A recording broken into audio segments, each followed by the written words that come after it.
Rev up your engines!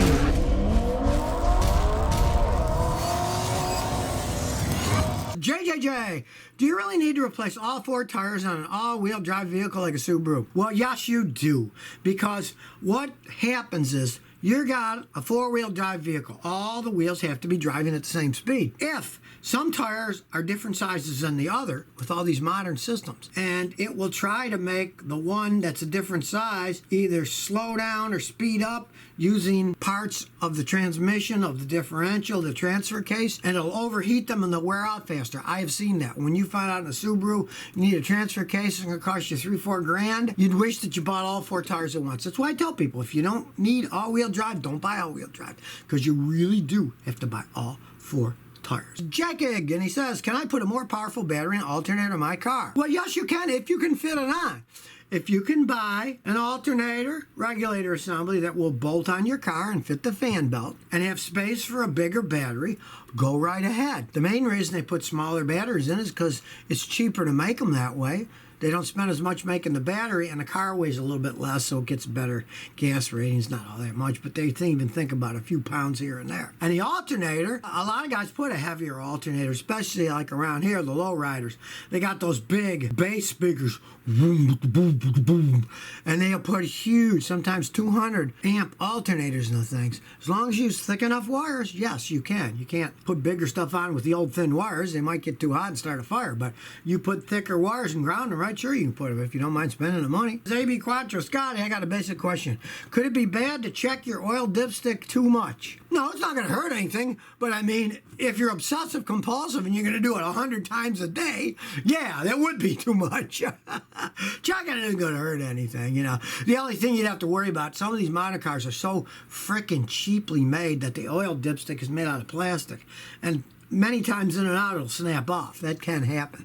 And anyways, if you do have a car with a plastic dipstick, my advice is go and get an aftermarket one that's made out of steel, and it will last forever. You don't have to worry about the pieces breaking and falling inside, which I've seen people do with some cars, and it's a real pain in the butt. If you got a plastic one, go buy a metal one and replace it right away, and then you'll never have to think about it again. Teagles 8, any tips for reading fluid levels that are hard to see on a dipstick?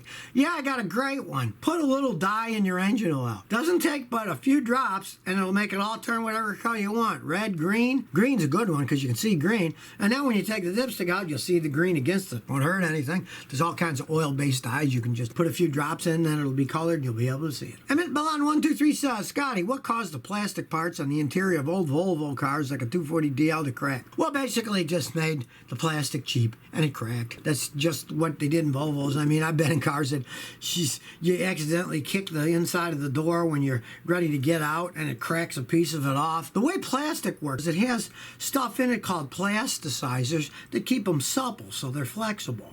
Well, obviously, the Swedes don't know much about making good plasticizers because as they age, especially here in Texas where it's hot, I think the heat hurts them a lot. I don't know what they're like in cold up north. Maybe up north you don't have that problem, but if you do, then they're bad for both hot weather and cold weather.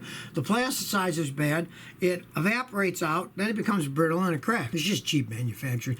Volkswagen has the same problem with a lot of their stuff. Door handles breaking off, plastic things flying off. They're just cheaply made plastic. Fanny Boy 10.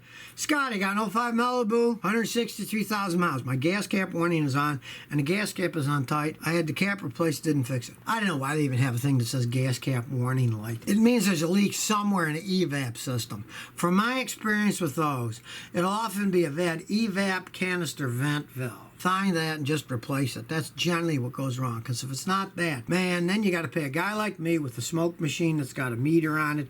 We watch the flow and we know something's leaking. If the meter shows the flow is wrong, then we got to look all around to find where the leak is. Sometimes we got to drop the gas tank. It can be a royal pain in the wazoo. I got a lot of customers, if the new cap doesn't fix it, they just drive around, the car runs okay, they just say to heck with it, we don't even care. Benny Tillman, Scotty, can you please recommend a good corded electric drill? I'm sick and tired of using battery operated ones and the battery's always going dead. Yeah, you know, I use a DeWalt corded drill. I've had it for ages. It's more expensive, yes, but they last forever. They got all kinds of power. And hey, I'm getting old and I screw up sometimes. I ran over it with a Ford F-150. And it still works perfectly fine. It messed up the cord a little and shredded it, and I had to solder and tape up some of the wires going to it. But it still works perfectly fine. So if you can run it over with a Ford F-150, a DeWalt corded drill, and I believe in corded drills myself. I got electricity all over the place here. What do I care? I've got 200-foot-long extension cords that are real thick and rounded, so I don't care. I like corded tools because I don't want to run out of power in the middle of a job, just like you. So if you never want to miss another one of my new car repair videos, remember to ring that bell.